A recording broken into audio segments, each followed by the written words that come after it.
I just had a call just yesterday with someone, and she just dropped in without even skipping a beat. But of course, the coaching industry is oversaturated. And I said, really? I actually know so many corporates that don't even know the coaching industry even exists. Wow. I Mm. said, you're in a vacuum thinking that it's oversaturated, but that's only your current reality because that's the people you're surrounding yourself with. Exactly. And that's why I think it's really us remembering our discernment and actually our consciousness creates our reality, because then we can change those beliefs. We can change the belief that the coaching industry is saturated. It's a complete myth. So, how cool to know that actually by expanding your network and building relationships that you can grow your business. And people out there don't even know coaching exists. So, that's the people Mm. that we need to reach. Welcome to today's episode of Business Growth Lab. I'm your host, Samantha Riley, and today we're going to talk about aligning your energy, elevating your identity, expanding your wealth. And I have invited Louisa Havers back. She first joined us on episode 490 of the podcast. Back then it was Influenced by Design. She's the creator of the Helix method. We did speak about it back in that episode, so I'm going to link that up in the show notes so you can go back and listen to it. But today, I don't know where this conversation is going to take us. We have just had the most incredible conversation in the green room, and I'm looking forward to diving into who knows what. So, welcome to the show, Louisa. Yeah, thank you so much for having me. I'm delighted to be back. We just have the most beautiful conversations. Like I said, back in episode 490, you and I reconnected a couple of weeks ago and chatted for well over an hour. And I said, I have to get you back on the show. So thank you for accepting my request and coming to dive down rabbit holes with me publicly, because we did it in private. I want to start off by asking you, because you're all about the energy, collective energy, and really aligning your energy, your identity so that you can create wealth. Energetically, what are you seeing from the collective consciousness right now? What's coming through? What are you seeing in your clients? What are you feeling? Because I'm feeling like there's a big shift, and I'd love your take on this. There really is. And I think one of the things, just to preface this with, is that there's always something going on in the collective. There's always some kind of fear mongering, whether it's wars, whether it's COVID, Mm. whatever it may be, shifts in economy, the cost of living crisis, all that kind of stuff. There's always something going on that is wanting our attention. So for me, one of the things that I see is where that really can impact people is where we get hooked into the collective consciousness narrative, and then that starts to program our consciousness and perhaps trigger what is held within our blueprint and our previous experiences. So we start to expect more of the same of whatever that aspect is. And I think one of the big things that is I'm really seeing that's impacting entrepreneurs, particularly, is the whole narrative around AI at the moment. You can't go onto the internet at the moment without AI popping up its head, and seeing how people, I do see some people are being very proactive and leading with love, creating new things, and other people, it's flipped people into fear. And I think anytime, of course, with anything, but of course, in relation to this aspect around the narrative around AI and the collective consciousness, people reacting and taking action from a place of fear, Mm. which then it's never aligned, is it? We're never going to make the right decision if we're taking action from a place of fear. I feel like AI is like a massive, it's pulling humanity into a very swinging in one direction. It's like a pendulum, if that makes sense, which means it's going to have to come swing back the other way. And I think what really concerns me in relation to how I see it impacting entrepreneurs, people of all ages, actually, because this is something that's not just impacting us, with our business owners, but our children, and our Mm. children's children, Mm-hmm. and what the hell is going to happen to Mm. society moving forward. I think the big thing that I would invite people to contemplate, because it alarms me, is like, where are we giving our power away to AI? Mm-hmm. Mm-hmm. Mm-hmm. Because we do, whenever there's like a new thing that comes in, and so often we can lose our discernment or forget our discernment. That is something that we have, our own inner discernment, to be able to say, actually, this feels wrong. But the swathe of the movement is moving so fast. It's like the fastest thing that we've seen ever, I would say, in terms of I believe it development. is. I believe it is, yeah. It's just phenomenal. Our consciousness kind of can't keep up Mm, with it from that perspective. But I think it's impacting people on many different levels. And I think as humanity, we've had two aspects that have really contributed to the mental well-being of entrepreneurs, children, all aspects of society, is we've had the isolation of lockdowns and COVID in different parts of the world, and how that has impacted people's mental health, self-confidence, self-worth, all of those things, their social skills. And then now we've got AI coming in and basically saying we can replace humans on so many levels. And that will be triggering all sorts of aspects around being kicked out of the tribe in our consciousness, as well as all the other things that we're seeing on the mm. internet in relation to this. You can't even ask a question on the internet now without AI. AI's response is blah, blah, blah. Yeah, it's right at the top of Google where sponsored ads used to be. Now it's a piece of AI. Like, I don't even, to be honest, I don't even look at websites anymore. Not from a Google search. I still specifically go Yeah. and look for other websites. But if I'm doing a Google search and I need a piece of information, yeah, I will take that. I'll take that AI snippet at the top and go, cool, got my answer. Yes, yes. And we were talking in the green room, and how, and this is the risk, I think, is where, our gift is we have discernment. But of course, so many people will read what is given to them, let's say in, ChatGPT or whatever other AI thingy-majiggy that people are using. There's so many out there, but not discern whether it's actually true or not. And of course, if we're using it for research information, we're not necessarily going to know whether it's true, because we Mm, already know that there's a whole load of stuff on the internet that's not yeah, necessarily true. Like, you're an expert in your field, I'm an expert in my field, and I know when I read something, I'm like, that's nonsense, but it's been yeah. written with authority. Totally. And I think that this conversation is really needed because I'm in two places on this. Number Mm, one, AI is here, and if we don't embrace it, then we will get left behind. But it's how are we using it? And I think that that's the important piece because if we don't use it, ChatGPT, Gemini, Claude, they're all large language models. So if we're not adding to those and adding our voice and adding the way that we speak and our authority content, then we're essentially muting ourselves. So it's really important that we're still using it, and we use it for way more than that in our business. But at the same time, I find it really interesting because so much is incorrect when ChatGPT starts, that how many people are going to be relying on it, and then it's like they're being fed a completely untruth mm, or a new mm. narrative. And that's the bit that scares me, that bit right there, because we've gone through, we know things, we have learnt through life. But if someone doesn't know enough to be able to say, well, that's not right, then that's the new truth. Exactly. And then what starts to happen and be created from that person's truth that they're holding, that they thought was real. Mm. Yeah, that aspect is very alarming, which I completely get what you're saying in the relation to, we need to correct it in the sense of making sure that the truth is input into AI, because otherwise it's going to just go off, and other people's aspects are going to be adding to it, and it will think that is the truth. Mm, mm. My brain can't quite kind of contemplate, like, where's it going to be in like 2 months, 3 months, 4 months, just because of the Right. the the rate that it's been expanding.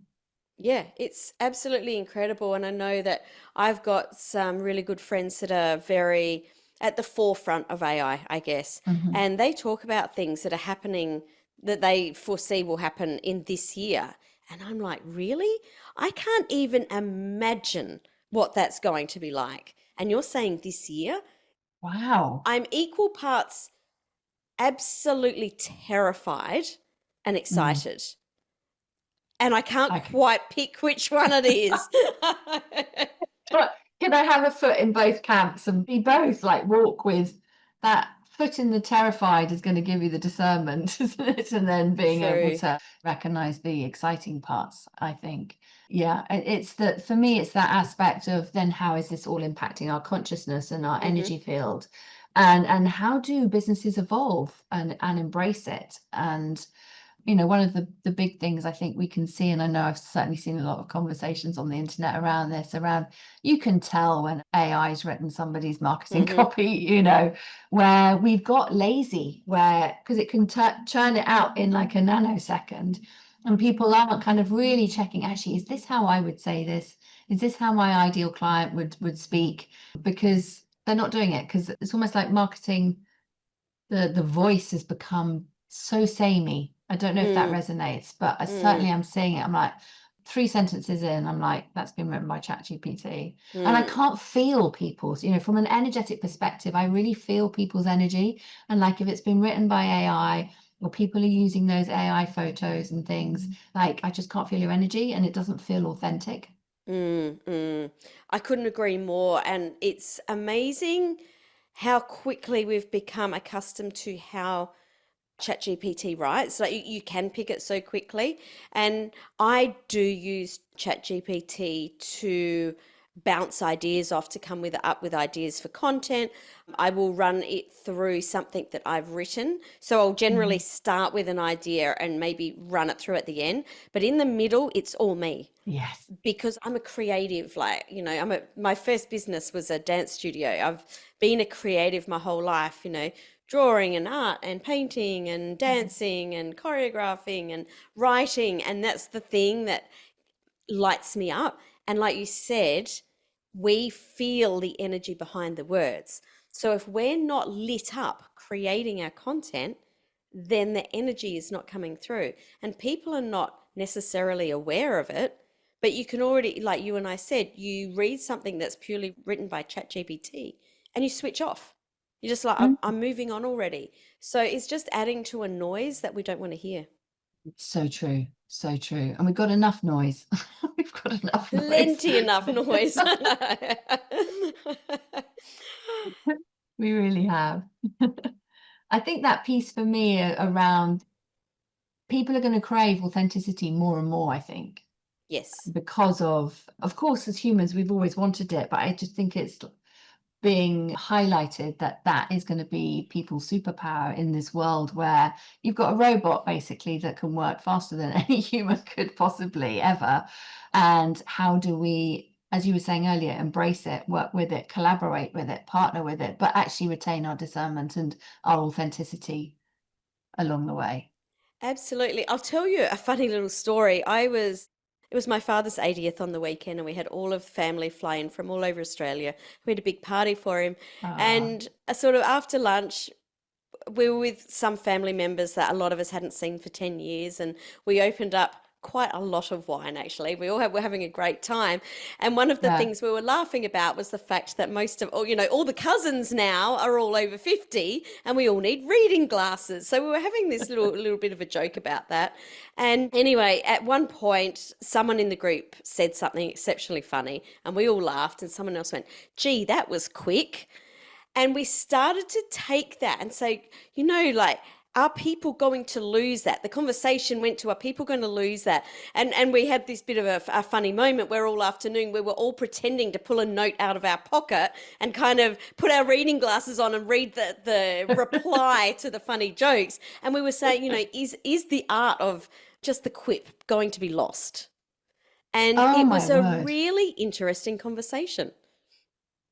This is such a good point because, like, how are people relying on the creativity that you get and the thinking process that you have as you're creating content, Sam? Like, that's exercising your brain. If we're not Hmm. exercising our brain with those thought patterns of being able to have conversation with other people, being able to have that quip, if we're not practicing all of that, we are going to lose it. My son, actually, we had a very similar conversation around, what is the impact on humanity in relation to, our consciousness in relation to AI.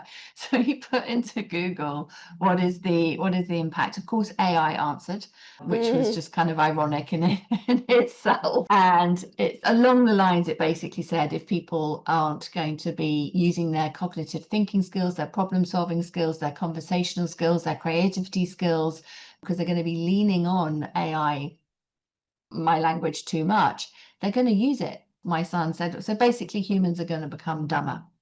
Yeah, absolutely.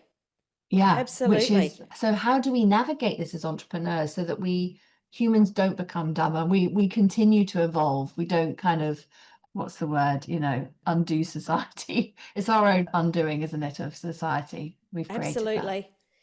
And I know that you and I are not going to solve that on this podcast, but has anything come through for you about, or come through a conversation with clients around this conversation and around how we can keep this collective consciousness at a higher level?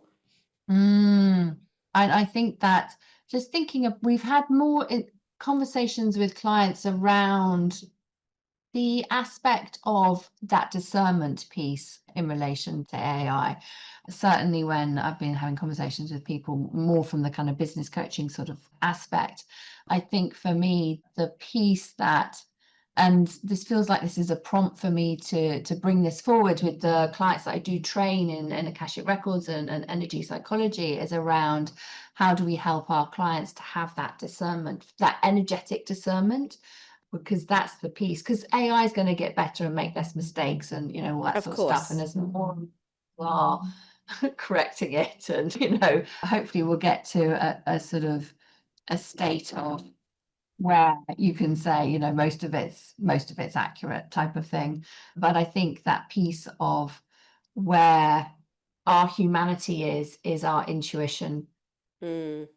That is the being able to read the energy. AI is never going to be able to do that. And I think that, I say never going to be able to do that. There are things where it can, scan your aura and, all that sort of stuff, but not from a human intuitive perspective. And to be able to read, your energy from that angle, I think that's going to be absolutely key. And people being able to, who perhaps haven't tapped into that before, but actually saying, right, this is where I need to enhance my intuition, to enhance my discernment, so that I can be ahead of the curve as AI is developing along the way, if that makes sense.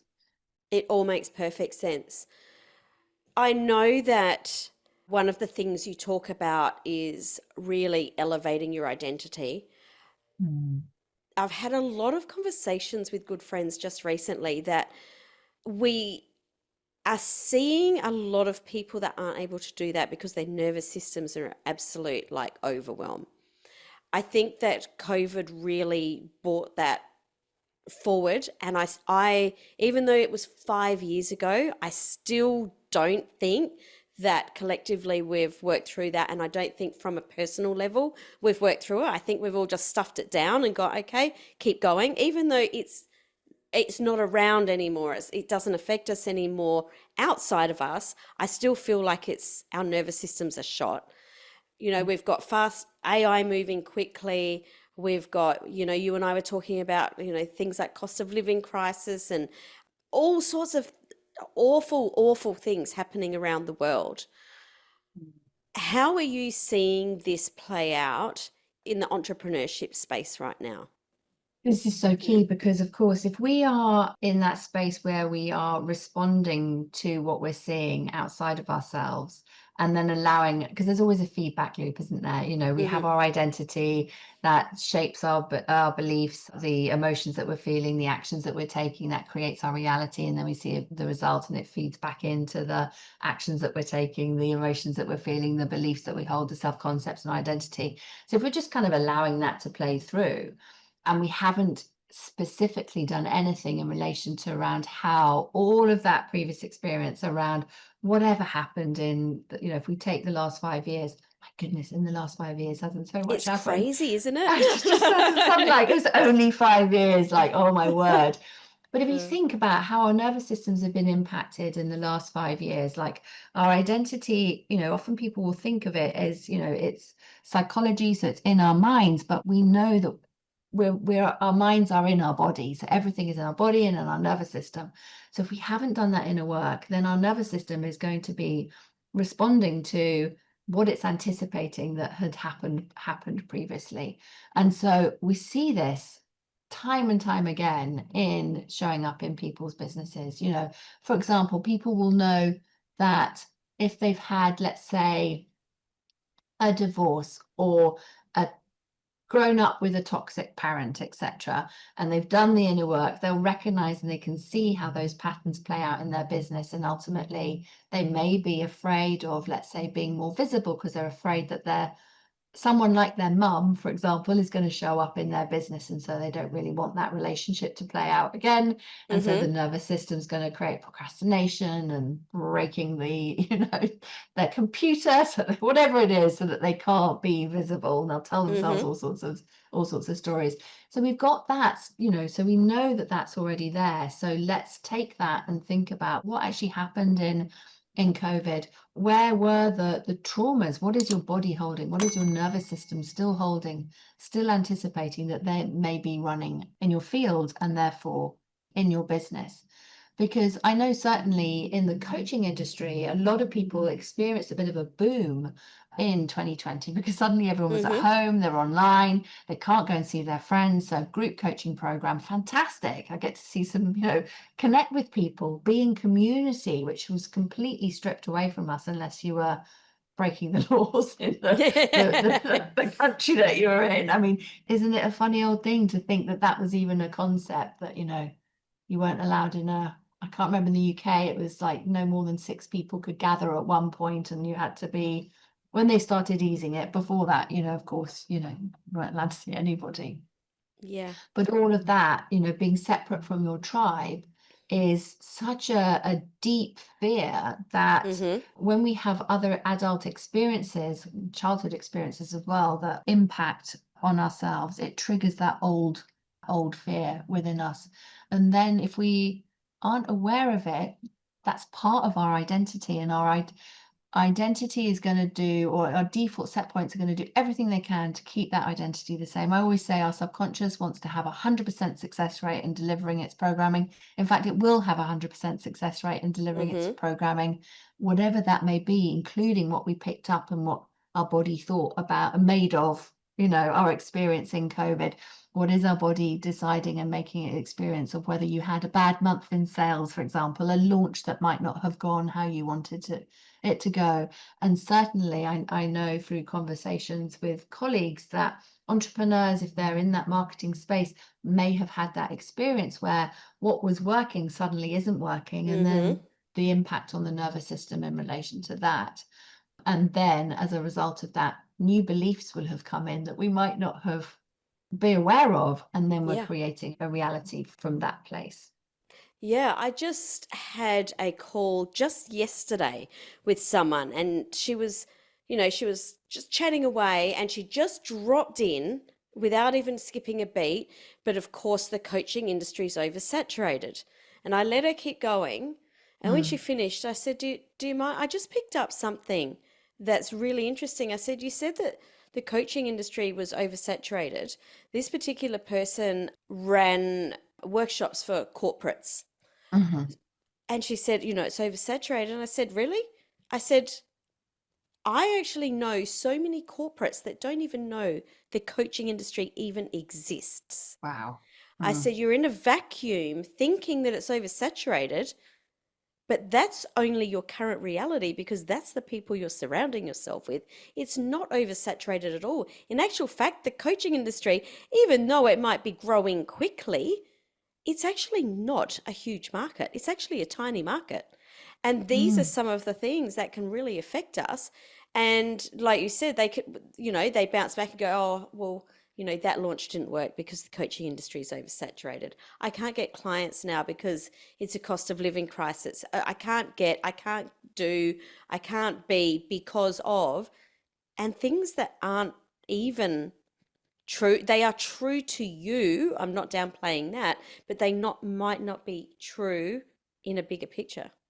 Exactly. And that's where I think is really us remembering our discernment, and actually our consciousness creates our reality. Hurrah, because then we can change those beliefs. We can change the belief that the coaching industry is saturated. You've given everybody the evidence that that is, that's a myth. It's a complete myth. So how cool to know that actually by expanding your network and building relationships that you can grow your business, and people out there don't even know coaching exists. So that's the people Mm. that we need to reach. I think the internet, we can kind of, probably because of the algorithms and all the things and the way the networks are set up on the different social platforms, is you can get these weird bubbles of Mm-hmm. what reality looks like on the internet. And I think for me, one of the alarming things, and I really, yeah, I would love to dive into this and seeing what your thoughts are on this as well, because we touched on this around how, like, for me, it's like how we got to the place where we've almost got coaches being like a celebrity status, like a guru Mm-hmm. status. That's Mm-hmm. not like walking in partnership with someone and helping them to be empowered. Like, Mm-hmm. where has this distortion come from? And it's like a feeding frenzy of it, that it feels like the toxic side of the coaching Mm-hmm. industry. I caught up with a friend last week and we were chatting and I hadn't seen her for a little while and she said, I know that personally, you've been to Bali and you've done heaps of travel and you've done this, this and this. And she said, but I haven't seen any of that on social media. She said, have you ever thought that because people don't see that, they think you're not successful? And I said, oh, that's interesting. I'd never even Oh. considered that. And she said, yeah, because this person, this person, this person, I know that they've been to here and here and here around the world and they've done these things because they've put on social media. I said, oh, okay, that's interesting. Let's like dive into this further. So you believe they're successful because they put pictures of them being in other parts of their world. How often do they talk about what they do, about their methodologies, about their signature systems, Mm. about what they teach? And she said, oh, actually, I don't know. I just know they're successful. Otherwise, they wouldn't be able to do those things. And I was like, huh. So we were sitting there over a drink, and I'll say this was not me, this was her. And I just went, that is Mhm. genius. She said, what is so interesting about the coaching industry is you don't see this in any other industry. In other industries, they say, you want to buy a burger, then you come to McDonald's. If you want this, you get that. In the coaching Yes. industry, it's not like that. And she said, it's almost like coach porn, Oh where my word. she said they're just putting out these things that actually have nothing at all to do with their expertise and what they're teaching. And I was just mind blown that we were having this Mm. conversation. That's such a good point. Isn't it a distortion of what success is? I think, in the sense of, because there's many people, and I'm sure you've been in this situation as well, where you've seen someone's social media and you're like, what you're saying, I know your business isn't at the level that you're proclaiming it to be, and all that kind of stuff. But of course, other people don't know, maybe they haven't worked with them and all that kind of stuff. And this is where it comes back to that discernment piece. Like, how are people choosing their next coach? How are they Mm-hmm. making those decisions? Like, if you're going to go and hire a lawyer, have you been to family court before? There's going to be the evidence on their website. There'll be the conversation that they have where they talk through exactly what they're going to do, not whether they've gone to, whichever part of the world they live in right now. She says living in Thailand, but it's I'm not very saying you conscious can't of, do it. You please, definitely could I can do it, do it. Sam? I love it. 100%. And that's where she was coming from. She's like, you went to Bali, you ran your client event, and I've just traveled around a fair bit. And I said, here's the thing though, I want to keep it private. I'm not saying don't do Mm, it. I want to do it. I love to do it. It's how I love to live my life. But what I want to share with people is how they can do it, not exactly. what I'm getting from it. Does that make sense? Yes, it does. It does. I've had many people say, "Oh, you should do more of your, travels and things." And I'm like, "Well, then it feels like a travel vlog, Yeah. Yeah. rather than actually, I'm doing something really special, so I'm happy to kind of share it, or whatever it might be." But yeah, it's this funny thing of, what are we then selling? Are we selling the lifestyle of being a coach? It's just bizarre. Like, it's Surely we want to be selling, hey, I can help you to feel empowered, or, whatever your niche is, to have more success in your business, in your relationships, your health, whatever it may be. That needs to be our conversation. Like, how have we got to this bizarre aspect? It feels like narcissism has just kind of come into the %. coaching industry and 100%. distorted it. Yeah, it's not like, here's what I can do. Like, I can go and travel to these places because I've got the money to do it. It should be, if you want to create the money so that you can do whatever, these are the frameworks that I can teach you so that you can do it. I don't know. To me, there's a big flip there. Yes, because also everyone's what success looks like is going to be very, very different. Mm-hmm. It might be, I was going to say, if you haven't got commitments, then you might be able to do the traveling thing if you want to do the traveling thing. Or you might be like, do you know what? I really want to set up a charity in my local Mm-hmm. home, and that's what success is to you. Or to be able to quit your job and focus on your business full time so that you can move in with your mum and take care of her in her elder years, that's success too. Mm-hmm. It's a funny old world that virtual reality, it almost feels That's like, what, yeah, absolutely.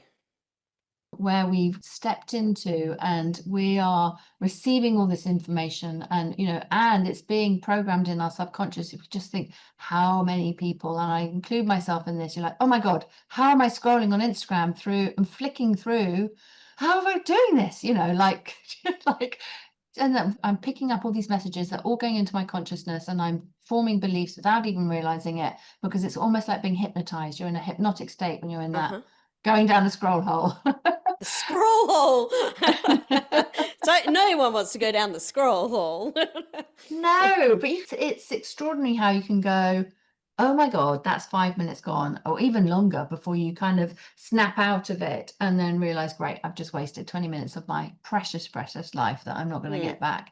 But with these, we were talking about distractions earlier, it's just distractions coming into our consciousness all the time. But those aspects there, I think, where we're getting programmed, if we're looking at whether it's the travel vlogs or whether it's the coaches that are putting out their lifestyle aspect all the time, and using that, for me, it's like an energetic hook. It hooks people in. It's not like that radiating truth energy. It mm-hmm. feels very, very different. It's a bit like how you get those posts where it's like, I've just had my 80K month or my 10K month, whatever, insert your number. And the marketing's all about me, me, me, me, me, me, me. And you think, so what is that doing, like, to people's consciousness in relation to how they subtly feel inside, whether they feel that Mm-hmm. they are successful because they haven't hit whatever number that they're seeing, but also, is it really true? Hmm. Well, we don't know any of that. What do you Exactly. personally do to, I guess, not succumb to those distractions? Because I think that what's really interesting is there is a fine line for anyone that's in business. We kind of do need to be paying attention to what's happening to make sure that we're at the forefront. We talked at the beginning of the episode about, we're in a very different landscape now, even to what we Mm, were at the start or the end of 2024, even the start of 2025. Stuff that I was teaching in March has already evolved and yeah. changed. So you kind of do need to be in it. How do you balance that? And what do you do to, I guess, clear the distractions that aren't the right ones?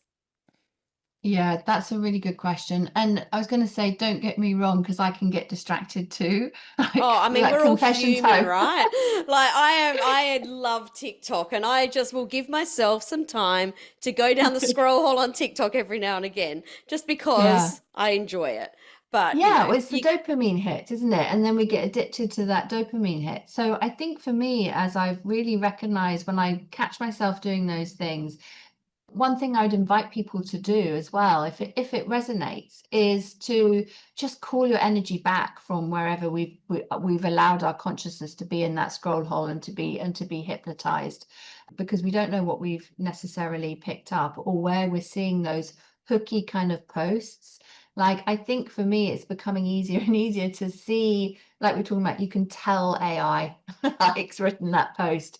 You can feel the energy. Well, I can certainly feel the energy. And I'm sure when people, if that's not resonant with their language, you just take a pause, you can start to, train that so you can feel the truth in a post, feel if it feels aligned, feel if it's actually trying to kind of hook your energy in.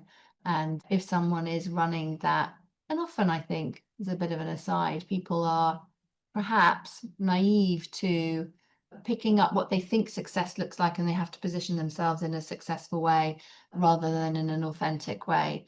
And I think for me, that's what I'm looking for, is that authenticity, Mm, to be mm. able to help me so that I can have, that's where I'm going to have real relationships with people. That's where I'm going to feel that connection. That's where we're going to allow those emotions to rise within us without kind of going, oh, that feels like a really good thing over there, that dopamine hit. It's addictive, and how we can kind of go into those aspects. Instagram is the scroll hole that I can fall down. I do have a very good friend that we send Instagram memes to. It's usually about 5 or 6, and then I'm like, okay, I'm out. But Yeah, it yeah, is, yeah. you're right, it is fun. For Yeah. someone that's listening now and they are doing well, but they haven't quite hit where they want to be, they're ready for the next level. They want to hit that next revenue level. What's some questions that they can ask themselves, or some things that they can look at, maybe some methodologies, totally not the right word, some things that they can do to really figure out what their hurdle is that they need to move through to Mm. get to that next level? I know we talked about this before around the muscle testing that I teach, and there's lots of different ways of doing muscle testing, and I know some people love it. So if you love muscle testing, then I would invite you to muscle test to see if the biggest block, if you like, that is in your way. I can give you sort of 6 that you can muscle test on to see, so you've got an area to focus on. And the first one would be, I call this the resonance rift. So it's like a disconnect between what your higher self wants, what your super consciousness wants, what your conscious mind is saying, and what your subconscious programming is saying. So we need to get that into alignment. So you could muscle test to see, have I got a resonance rift in relation to creating a 7-figure business, whatever it might be.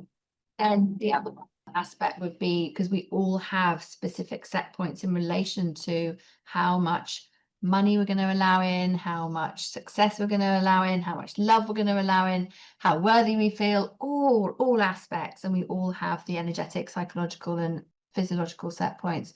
So you can muscle test to see, like, is my set point to do with wealth, preventing me from hitting 7 figures, or whatever that next level of business is? Because I love these 6 to be able to have as a framework for people to be able to know exactly where the starting point is, because otherwise our consciousness is vast, your energy is vast, it can be like overwhelming, of like, where on earth do I begin?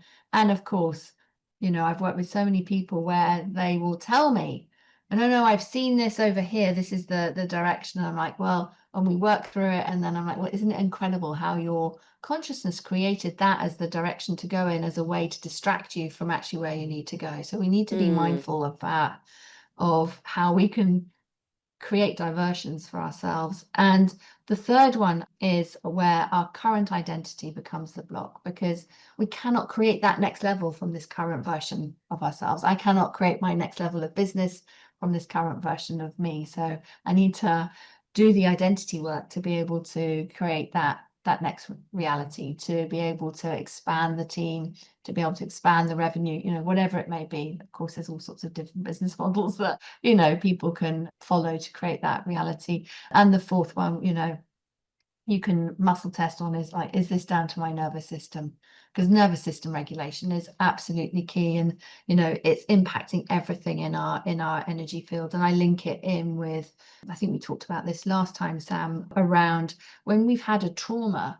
So thinking about, perhaps if you had a trauma during COVID that impacted your business, those things are kept impacting our nervous system, but also kept in our energy field. And I call these energy reversals. It's where our energy goes in a reverse direction. And they're just sitting there like little magnets, creating Mm. a bit of an energy drain. Mm-hmm. And so where we are identifying, perhaps we're like, hang on, I've been doing all the right things. Why is business not got to, why am I not where I desire to be? There is likely to be an energy reversal at play. So I call that bit when we're energetically buffering, when it's like our Mm-hmm. Wi-Fi signal's not quite right, and you're like, can you Mm-hmm. hear me? And when we're on Zoom and I Yeah. can't quite Hey, hear are you. you on? Yeah, yeah. We're buffering then, we want a really nice, strong human Wi-Fi signal. So being able to identify what's going on energetically there is really key. And I think the big one for people as well, and we have touched on this in relation to how we can feel people's energy behind the marketing that they're putting or the photos that they're creating, etc. And is to think about our energy that we are in when we are implementing strategies, because we can implement a strategy. I'm sure you've seen this in your business. I've seen it as well, where you can have two people implement the same strategy. One's really aligned and they have great success with the strategy because it's in alignment with their identity and who they be and where they're going. And then the other one implement the same thing and it just go whack whack, and Mm-hmm. Mm-hmm. it doesn't work because they're Mm. not aligned. It's not in alignment with their identity and all the things. So I think those are the 6 areas that I would invite people to contemplate as they're thinking about, right, how do I go to that next level in terms of being able to, ultimately, it's around changing your identity and consciousness and then how it's showing up in your body and Mm. your energy field. Mm. Whew, I love it. Louisa, I did not know where this conversation was going to go. You didn't know where this conversation was going to No. go. I love where it went. For people that have also loved it and want to stay connected with you, where can they do that? Thank you so much, Sam. Well, I'm on all the, I was going to say I'm on all the socials, but I'm primarily more on Instagram. So do come and say hi. We'd love to get to know you there. And then I've got my website, which is louisahavers.com, and we've got some freebies on there as well. So, and I've got a beautiful free guide actually that will give you the framework of the 6 areas that you want to step into, be able to elevate your business so you can make the impact that you came here to make. That's what business is about for me. It's about being Mm-hmm. able to make the impact that we came here to make. So we want everyone to have that success so we can make that difference in the Absolutely. world.